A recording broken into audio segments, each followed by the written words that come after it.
Hi, so my name is Deepti. I'm the managing director of Watermill Accounting. So I set up this company in 2009. Before that, I used to work at KPMG. And since then, I've been helping many startups and creative and technology entrepreneurs with mentoring, coaching, and outsource CFO services. I also teach at the Institute of Manufacturing at Cambridge. And a bit about Watermill. So we formed this company Watermill, and our goal is to help entrepreneurs who would like to build a business to make an impact. And at the same time, they generate recurring revenue and not sacrificing their family time. And that's our major goal. And keeping this in mind, we provide various services and help them outsource their CFO function altogether and help them with mentoring and coaching. And we've tied up with Innovate Edge. They are innovation growth specialist, especially Emma, and she has a lot of experience in raising funds and investments. So I'll hand over to Beverly to talk a bit more about Innovate Edge. Thank you, Deepti. As Deepti said, my name is Beverly Pierce-Smith. I'm the Innovation Growth and Client Engagement Advisor for Innovate UK Edge. For the next few minutes, I'll briefly introduce Innovate UK Edge, the impact of the support Innovate UK Edge provide, the details of the support, eligibility criteria. So staying on this slide, Innovate UK Edge is a government initiative providing ambitious, innovative companies with support to accelerate their growth and achieve scale. This is achieved in three ways: by exploiting an innovation the business has, by identifying relevant funding and finance opportunities, and by entering new markets such as internationalization. Next, please. The impact of Innovate UK Edge support over the past 24 months across the east of England is we've helped 162 businesses raise 112 million in funding and finance. We have 25 businesses realize a cost saving of 1.1 million. And we've helped 348 businesses create and safeguard nearly 4,000 jobs. So the support impacts both the individual business as well as the economy as a whole. Next, please. How the support works. A business is allocated an innovation growth specialist who works with the management team to commercialize the innovation and to internationalize the business. As the needs of every business is different, the support is tailored to the specific needs of each business. Next, please. The innovation growth specialist is knowledgeable and experienced in innovation and growth, and as such, they know how to identify opportunities and overcome any challenges that innovative growing businesses face each day. Next, please.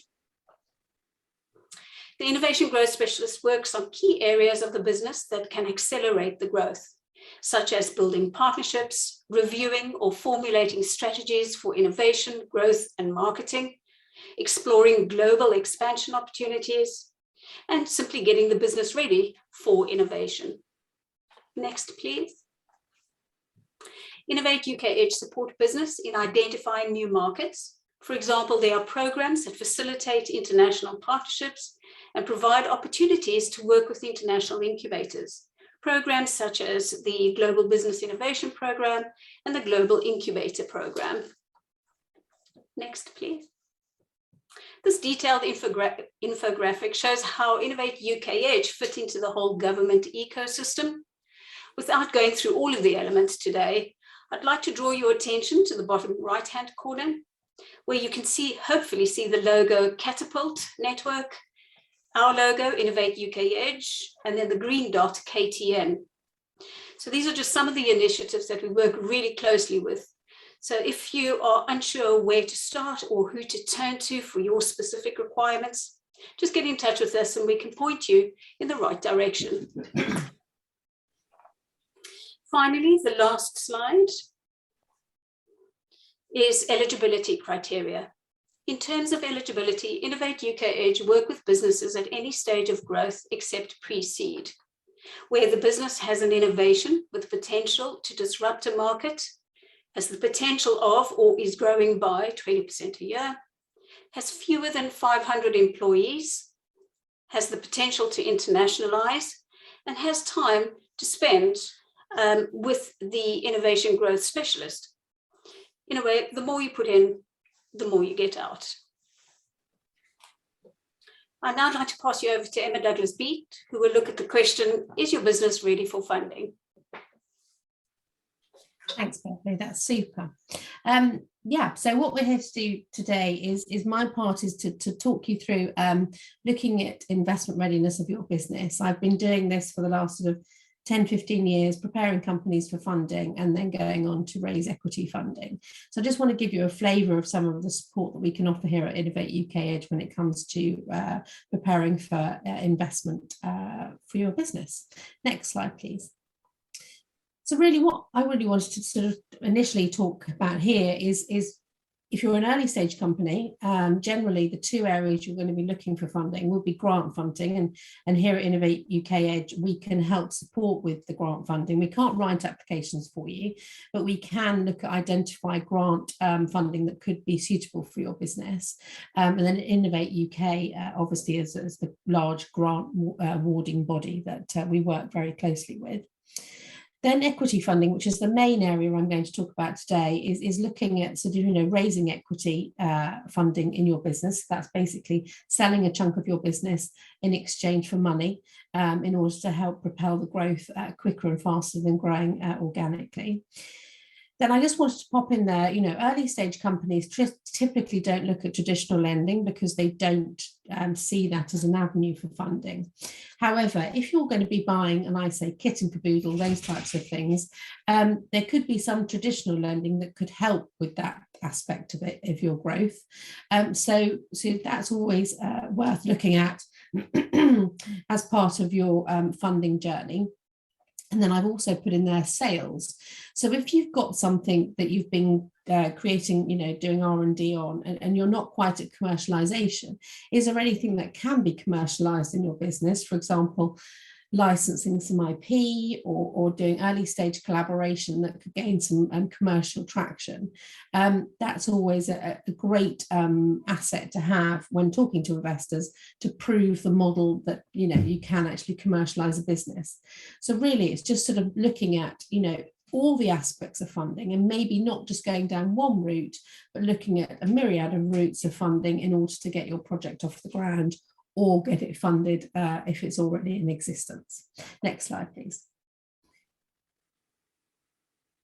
I wanted to put this in because just so you're aware, really, I might be teaching you to suck eggs a little bit on this, but I'm going to sort of just go through this quickly. I do work a lot with early stage companies. I'm also a scale-up director for Innovate UK Edge, so I do work with some large companies as well. But what the main thing I find is very, very early stage companies go to VCs to seek funding. That's typically not the route you need to take. VCs, private equity, those types of funds will want you to have significant traction. And what I mean by significant traction is probably approaching a turnover of somewhere in the £1 million region.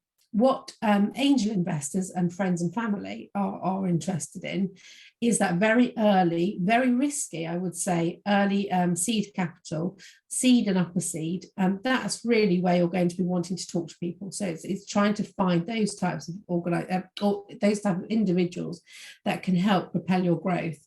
Once you are then gaining traction and approaching that £1 million turnover, that is the point to go to VCs and private equity. They will talk to you, excuse me, in the early stages, but they typically won't invest. They will merely be putting you on a watch list, and they'll say, when you gain more traction, come back and talk to us. Next slide, please. So what do investors want to see? They want to see a really well thought through investment opportunity. So the number one thing that we've done a lot of research that with regards to investors, what is the number one thing they're looking for? They're looking for a great team. So if you are an individual in your company, you might not be able to employ people at this stage, but before you go for funding, try and build that team. Try and look at all the aspects of growth that you'll need. So it'll be a sales and marketing person. You'll need that sort of finance aspect. And you'll need sort of talent acquisition, those types of people, and obviously running the company. Try and find those people, and potentially, you can give away sweat equity at this stage. Try and build your team before you go for investors, because solo founders, they don't like to invest in typically. They want to see that there's a team behind this project. Be very clear on what you're trying to do and what problem you're solving. So, don't think that you've got a product that can be sold to everybody and everybody in the world can buy it. That could be true, but what they want to do is you want to try and find a vertical or find an industry or something like that that you are going to attack, and to be the disruptor in that industry. So really what they're trying to do is identify an area that you're going to penetrate, and that's where you're going to put most of your efforts initially. What is the ask? So how much are you asking for? Be honest and open about what you're looking for in terms of investment into your company, and what stage is that going to take that investment to. And I would say what you want to try and do is get to a milestone. So you want to get to either an MVP, or you want to get to commercialization, or you want to get to your first £1 million worth of revenue, whatever that is. Make sure that that money is going to do its work in your company, and that is very clear for investors to understand what their money is going to be spent on. Competitors, so understanding the competitor landscape is important, because investors do see a lot of investment opportunities, and they might have seen something similar to what you're doing. So it's always good to try and be aware of those other organizations out there, and so you look like you've done your research and you know what the competitive landscape looks like. Then obviously have a keen eye on the exit. An investor typically will want to keep their money in for 3 to 5 years. There's something called a small enterprise investment scheme or enterprise investment scheme that means that they have to keep their money in your company for 3 years. But they will be wanting to seek an exit, and generally they want to be looking for an early stage company. They're wanting to be looking for a 10x return. So every pound that they put in today, that pound has got to be worth £10 in 3 to 5 years. And really what you're trying to do here is you're trying to create a credible investment opportunity, not a sales brochure. And by that, I mean, don't have a document, an investment deck, an investment memorandum that's 20 pages long about your product and service, and then on the back page put PS, can we have £500,000 for 10% of the company? Because that's not an investment opportunity. That is a sales brochure with basically some basic information that you need some money. That's not how investors want to see an investment opportunity. Next slide, please. So how to de-risk your investment opportunity? As I say, if you're really early stage, you're very risky. You've got to go through that awful area of valley of death, which is, the failure rate of UK businesses is incredibly high. So, investors want to make sure that the money they're putting into your company is as risk-free as possible. There's no such thing as risk-free. I know it is not a gamble, particularly early stage. So if you can do any of these things that I'm now going to talk about to gain their trust and understand about de-risking the opportunity, that will help them feel more comfortable about putting the money in. So if you've got some sort of trading, like I mentioned, anything that you've managed to commercialize already, or whether you've got some traction in your marketplace, if you've got an app or a platform, have you got users? Are people using it? Are they willing to pay money in order to be on there? Or if you can't quite get that, have you got expressions of interest or letters of intent from your potential customer to say there is a market out there and they would be interested in buying your product at a cost to solve whatever problem that they have. So that would be very key. As I mentioned before, be focused on your markets. So understand what your marketplace looks like, so you can actually try and penetrate one marketplace. If you have a scattergun approach to start with, and you're going for all angles, you're going for the US, you're going for the UK, you're going for Europe, you're going for Asia all at once, that will ring alarm bells for an investor. They'll want you to either pick a geographical territory or an industry sector that you're going to really do well in. Sound financial projections, something in the region of 3 to 5 years, they want you to put your projections forward for. And that's where we say, either you can create them yourselves or you can reach out to, accountancy firms to help you in order to put those together, because they'll need to be robust and they are a work of fiction, so to speak, but they are a best guess work of fiction, what you predict your company is going to do in the coming 3 to 5 years. Having a sensible valuation for the stage of company. So if you are pre-revenue, be aware that, if you go and place a valuation of a multi-million-pound price ticket on your company, that might be met with a pushback. So what I always say is when you're pre-revenue, when you're early stage, when you haven't got a balance sheet that is, several years old, to show traction, what you've got to try and do is benchmark yourself. So if you're looking for similar companies at similar stages, what was their valuation? What did they raise? And try and sort of mirror that type of thing, because evaluation is very difficult to put a figure on when you don't have that sort of financial understanding of where you are at the moment.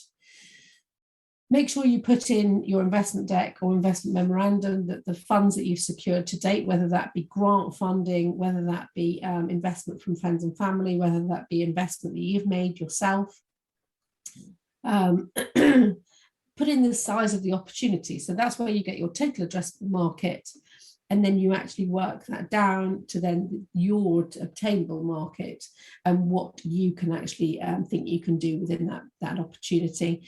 Really what it's saying is this is beyond a lifestyle business. So, it does have the potential to scale, anywhere between 50 and 100% year on year. That's what a VC would be looking for. And then is there anything in that can be protected, any IP? We come obviously from Innovate UK. So we have a real understanding of IP and how valuable that can be to a company. So, is there something that's either IPable now or whether it's, IPable in the future? That's really something you need to be looking for. And next slide, please. So really, in essence, before you go into an investor, you want to be thinking about these things. So you want a short one-pager, a teaser document. This is something that can be emailed easily, and it just has a very, very high level view of what you're trying to achieve with regards to your investment opportunity. Then you'll need an investment memorandum, a deck. That is typically 15 to 20 pages long, very pictorial, very easy to read, not acres of text. Generally, they can be read in 3 to 7 minutes, I always say. Because investors have the attention span of a gnat and they don't want to read acres and acres of text, because they see investment decks several a day in some cases. Financial forecast, like I said, 3 to 5 years, that's what you want to be trying to work towards. Creating a business plan, so that's the blueprint for your company. So, so detailed input of what you're going to do with the company and when. Your pitch presentation, so that should be no more than 7 minutes long. Again, not too wordy, something that can be delivered very quickly and very easily to investors. And then finally, a data room. So that's basically a glorified name for something like a Dropbox folder or Google Drive, where you've got all the information that investors will want to see once they've got past the investment deck.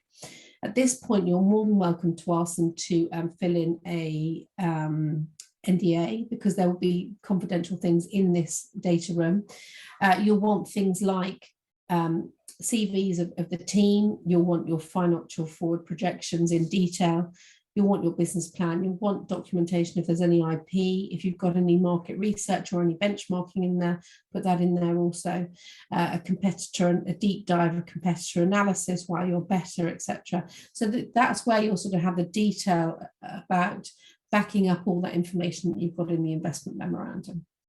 Next slide, please. My final slide. So really, this is what you want to be trying to think about when you're trying to reach out to investors. So you've got all that documentation, you've got your data room set up, you've got your idea of how much you're wanting on what valuation, you've done all the hard work. Well, I say the hard work, this is the hard work when you've got to go and talk to investors and find them. So I just wanted to go through very quickly some points that I've learned over the last sort of 10, 15 years of trying to find investors and how to try and talk to them. So your personal network, your friends and family, what I would suggest here is, walk around with a pad and paper of all the people you've ever known in past careers and past lives, whatever, and go and write them down and then link in with them and communicate with them. Now, they might not be able to invest. The likelihood is they won't, but the likelihood is they might know a network of people that could potentially be interested in your opportunity. And they are warm leads, and they are much more likely to try and want to help you than cold people. So that's why I would always start for very early stage funding. Angel investors, high net worth and ultra high net worth, they typically will focus in groups, so angel groups and syndicates. So trying to go onto the UKBAA, which is the UK British Angels Association, they have a list of all these investor groups and syndicates that you can talk to, and it's a really good repository to go and find that sort of information. Crowdfunding platforms, I could talk a whole session on crowdfunding. It's not as easy as potentially people think, that you stick on an opportunity and they, hey presto, it gets funded. You'd have to go on there with a minimum of 40% committed. So if you're raising £100,000, you'd have had to have raised 40. And it's hard work, and you have to have your own network of people that you're going to take to the platform, but it can pay dividends, particularly if you're in a business to consumer industry sector. Excuse me, sorry. LinkedIn is a very powerful resource for potentially your network that you can go and reach out to. Then you've got the tier 1, and I put that in it's an investment incentive for international investors investing into the UK businesses, and they have to invest, I think it's a minimum of £200,000 into your company, and then they can apply then to have a right of stay in the UK as long as they have committed funds into your company. There are lots of agencies out there that can help matchmake you with individuals that can then potentially invest into your company. Angel Investment Network and Deck Sender are platforms, well-respected platforms that you can put your investment deck on, and you can start to collaborate with investors. VCs and funds, like I said, once you've hit that magic million, they are really a good place to go and talk to. Family offices are very, very hard to find, incredibly hard to find, because they keep themselves to themselves. But once you have engaged with one, they are very nice people. I would say they're quite risk averse. That's why they have amassed such wealth. However, they have very deep pockets, and if they like your opportunity, they will support it. Bowhurst is something we have at Innovate UK Edge. We can create a profile of your company, and we can pull off a list of investors that might be interested in your opportunity. Companies House, I've put that there because if you know of a company that has raised recently in your sector, in your space, that you want to go and find who invested in that, typically Companies House might go and have the cap table, the list of investors that invested in that organisation, and then you can go and connect with them on LinkedIn. And then I've put in Seed Legal just in brackets there. That is a very good website for, I'd say, free resource of anything to do with investment. So whether it's looking at term sheets, whether it's looking at SEIS, all those sorts of things, that is a potential repository for good free seminars and advice. And I think that brings me to the conclusion of my presentation. So I would like to hand over to Deepti, and she can tell you a little bit more about Watermill. Hi, thank you, Emma. Thanks, that was lovely. And yeah, I really like your idea of looking onto Companies House for investors and cap tables. Thank you. Great, no problem. So another form of getting funding. So it's not an investment. You don't have to pay any equity or you don't have to return it back. And that makes it amazing, is R&D tax relief or R&D tax credit. So I'll walk you through some of the case studies of what we've done to get with our clients. So an example is a flare glass company. So essentially they have a flare gas meter that is used by the oil and gas industry that measures how much pollution it is making. So this is something a client invented themselves in-house and patented, and it's like amazing invention, and that's something we claimed R&D tax credit on. Another example is a robotic company. So there are many companies that make robots, but this particular company made it a very cheaper robot. So normally you can buy a robot for say £20,000, but this one would cost £5,000. And it might not be as precise as the one that's £20,000, but it does the work and it can take off a lot of manual work away. So it's still so even though it's like not a totally new thing, a robot, but the kind of materials they've used was different, and the way they put it was different. So it was a research and development in terms of HMRC's definition of research and development, and we managed to claim I think over 100K of R&D tax credits on this for this company. Next one. So yeah, another company, one of our clients, they find or do a lot of research on antibodies and how they are made. So we've claimed over say £500,000 on that. So the way it works, so what is R&D? So what is research and development? And we're talking this in terms of HMRC's definition of what R&D is. So one thing is important is it has to have a scientific and technological advancement. So it needs to bring some sort of scientific and technological advancement. And there has to be uncertainties. That means before you start the project, you're not sure whether you're going to finish it or not. Because if you know you're going to get from A to B easily, then it's not R&D, you're not researching anything. But if you don't know, so this uncertainty element needs to be there for a project to be qualified as R&D. And then you have to explain how you overcome those uncertainties. So the way it works is you give examples. So you tried X, it didn't work. You tried Y, it didn't work, and you tried Z, and it worked. So you have to put down the whole methodology, how the R&D was done, and that is quite important when putting up the R&D claim. Next slide. So who can claim R&D tax credits? So to be able to claim R&D tax credit, you must be liable to pay corporation tax. That means you should be a limited company. So you can't be a charity to be able to claim R&D tax credit. And the R&D activity must be performed in UK or managed by UK. But recently there has been a change going forward. It would only that are performed in UK would be eligible. But at the moment, even if your R&D team is outside UK, you are able to claim R&D on those costs. So how much you claim? So basically you can claim 1/3 or 33% of whatever you spend.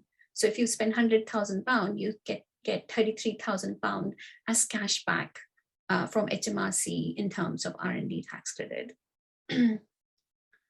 To give you an example, if you have a company that is pre-revenue and it's not using any R&D tax credit scheme, it's got no turnover, and it spent £100,000 over R&D tax credits, then what, go back, yeah. So what's going to do is it's going to carry forward those £100,000 losses to the following year. So that's what is the normal case without R&D. Next slide. So when you are having R&D in the same thing, so you have these losses of £100,000, what you do is you surrender your losses in addition. So first you get an enhancement of 130% of your losses. So for 100,000, you get £130,000. Total enhancement is £230,000. And then you surrender this £230,000 and you get 14.5% of this, that is £33,350 as cash back from HMRC. That's so essentially over £100,000 you get £33,000. Can a company that receives state aid claim? So that's I mean, quite a few research-oriented company would have some sort of state aid or Innovate UK grants, etc. The way R&D works for them is quite different, but it's still very useful. And they can claim R&D in a separate scheme. It's called RDEC scheme, whereas the normal scheme is called SME scheme. And they get around 12% of the whole project. So if the project is £100,000, and let's say Innovate UK has funded it by £70,000, you spend £30,000 from your own pocket or from investors, you get 12% of the whole 100,000, that is £12,000. So it's quite a good funding still. So yeah, that's it about R&D. So I would like you to invite any questions for me or Emma, and we'll be happy to answer. Yeah, I have quite a few actually, if you don't mind. Just in terms of the R&D, do you need to publish the research? No, you don't have to publish the research. No, perfect. And then the other question you'd actually answered was around the state aid, so thank you. Okay. And then just to work with Innovate UK, can you also be working alongside other government bodies? So at the minute we're doing POC with TechStart and Catalyst. Yes, yeah, it could be. So again, any project that is funded by state aid, it's just separated from SME scheme. So we go into RDEC scheme. Not even in terms of the R&D tax, just in terms of working with Innovate UK to try and come up with a seed round. Are you eligible to do that if you're engaging with other government bodies? Do you want me to take that one, Deepti? Yes.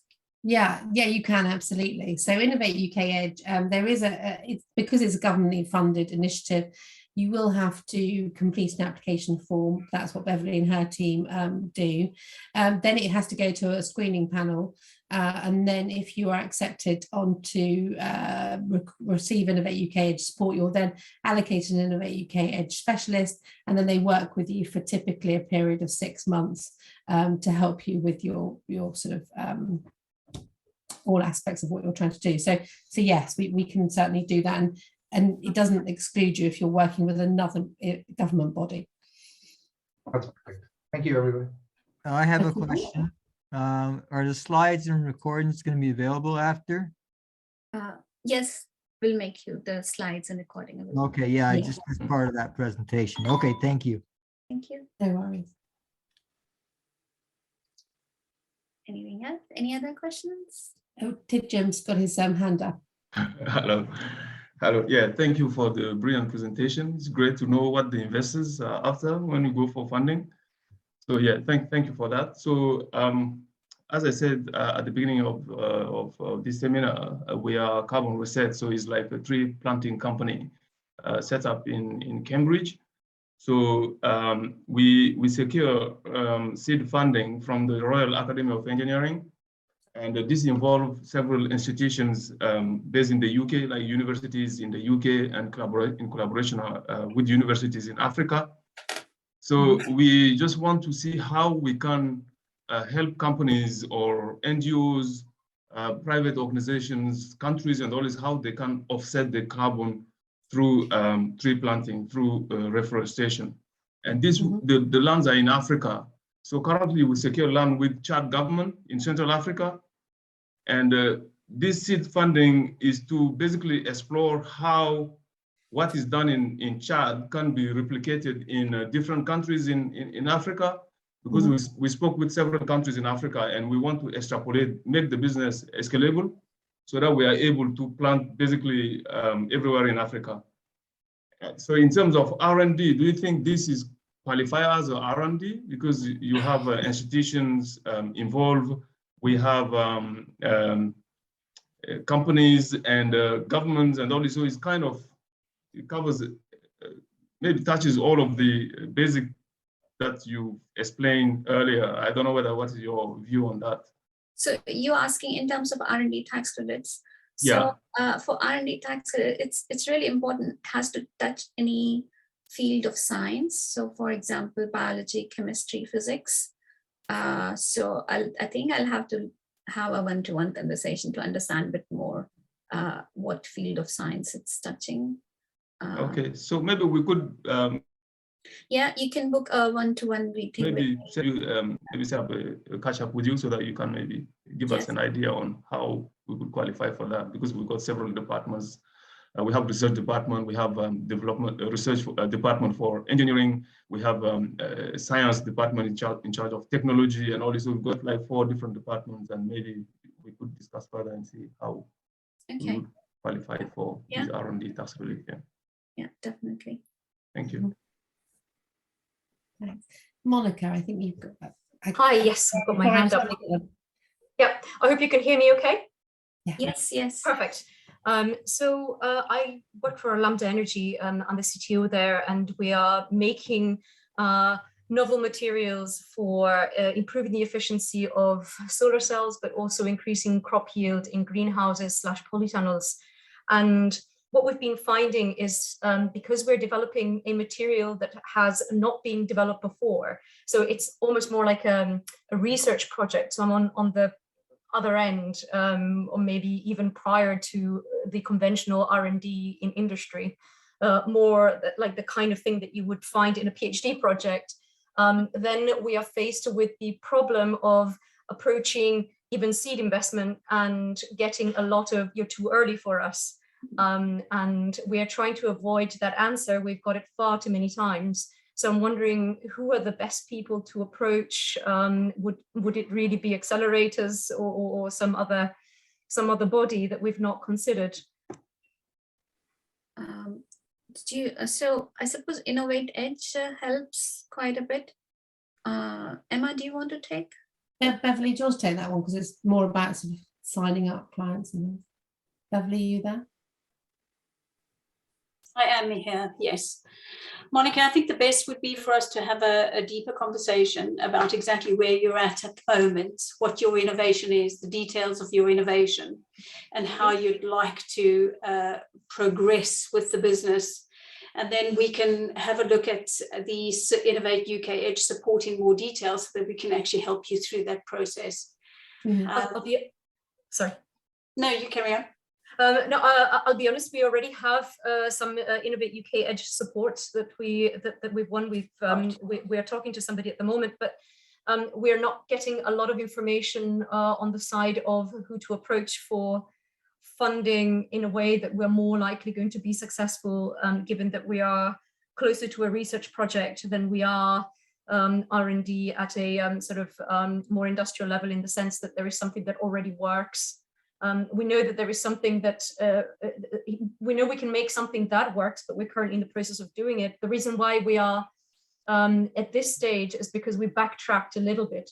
Yeah, I'm happy to talk through the details and let you know where we are. But effectively, the company could go bust in a month, and so we're desperate.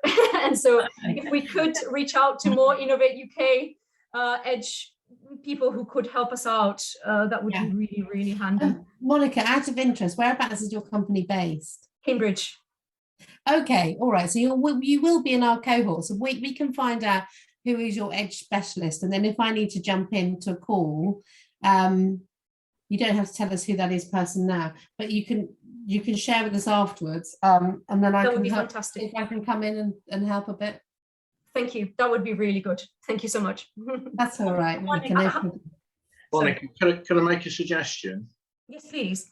We're working with Lincoln University, and they've got a big agro-horticultural division on the R&D side, and they also have an Eagle Lab based on campus, and they're very focused around funding for agricultural related technology development. So that might be worth a try. David May is our contact at Lincoln. It's the Rise Home campus at Lincoln University rather than the main university. And as I say, the Eagle Lab is actually based on the Rise Home campus. It might be worth giving them a go. Thank you. I will have a look. Thank you so much. I wasn't aware of Eagle Lab space there. Just on that point, and forgive me, I might be out of date now, but I don't know, Deepti, you probably will know. There was an initiative by NatWest that would pay you the cash and then wait for the HMRC to pay them. Yeah, I think they're not doing that anymore. They're not doing it anymore. Sorry. Yeah, Oh, I spoke to them. I was going to try and unlock some cash for you, Monica. Yeah. Yes. No, it's good to know. Okay, Thank no, you. don't worry. Okay, great. Do we have any more questions? Because then Deepti can carry on with her presentation. Emma, quick one to you. Hello, Hugh. Hi, Emma, and hi, Deepti. Thank you for your services today, both of you. Yeah, on your presentation, which obviously is going to go live, the content in between, the verbal content, have you got a script of that? Because some really good nuggets in there that I'd like to have in writing that I can sort of comply to or follow. No, I haven't, Hugh. On my point of view, I haven't. No, because I deliver it so many times. I say different things all the time. So if I'm honest, it's just best to have the recording and just replay it. So I'm really sorry. That's a very good point. Yeah, I don't have a script. No, as you can tell, I'm quite off the cuff. There will be a recording of this. Yeah, there is a recording. It's already been recorded. They'll share that, and then you can just quickly zoom through the bits you're interested in. Yeah, perfect. Thank you. No worries. Okay, I don't. Is there any more questions? I think not. Okay. Maybe I'll just talk you through about Watermill, what we do at Watermill. Next slide, Umesh. So the way we work is we identify what stage of business you are in. So you are like when you start a business, you are a startup where it's really exciting. You have a plan in place, but then you move into the struggles phase where you don't have enough money, or if you have money, you don't know where to focus your energy on hiring people, for servicing your existing customers, or doing or managing finance or raising finance and things. And that's the hardest stage. And then after that, you move to the scale where you have a formula in place, and then you can multiply and things become much easier. And then you move to the significance. So the way we help you move from this startup to scale. Next slide, Umesh. Where we have a structure in place. We focus on clarity of your business and structure and how you're growing. And I talk you through in the monthly Q&As I have with my clients. Next slide, Umesh. And in terms of our services, we provide outsourced CFO services, mentoring, coaching. Usually we deliver it in groups, and pension and payroll packages. And we obviously provide R&D tax credits and a wealth maximizer. Next slide, Umesh. So for CFO services, we have some basic, standard, and premium packages. So we can talk you through if you would like to get in touch. Next. Again, for mentoring coaching, we run more in group or in one-to-one sessions. which if you need, we can talk through. Yeah, so, and we have payroll and pension packages. So we provide like online pay slips and do the pension assessment and pension submission for your team, because obviously the team members are really important. For as Emma said, the most important thing is getting the right team and keeping them happy. Next. Yeah, we worked with R&D. I've already talked you through quite a bit on R&D. So we have claimed over £5 million over the last 10 years of R&D tax credits. Next. So we also run some wealth maximizer package where we focus on how you can build your assets, how to build a strategy in terms of education of your family, kids, and inheritance tax planning. Next.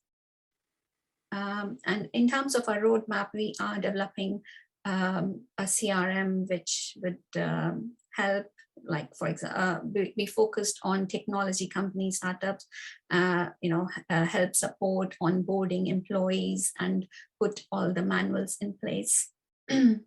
But we're still working on it, should be there by the end of 2022. Next. That's our team. We around 10 of us, but yeah, these are the main people you will be talking to. Next. We've got some awards. We've been finalists in British Accountancy Awards. Next. We are members of Institute of Chartered Accountants of England and Wales, and also India. So we also can also help setting up a branch in India. Next. And yeah, so if you need any help, you can get in touch with us. On my website, there is a link at watermill.co.uk/contact us, where you can book a 15-minute slot, an online Zoom meeting with me straight away. And yeah, we can have a chat and be in touch.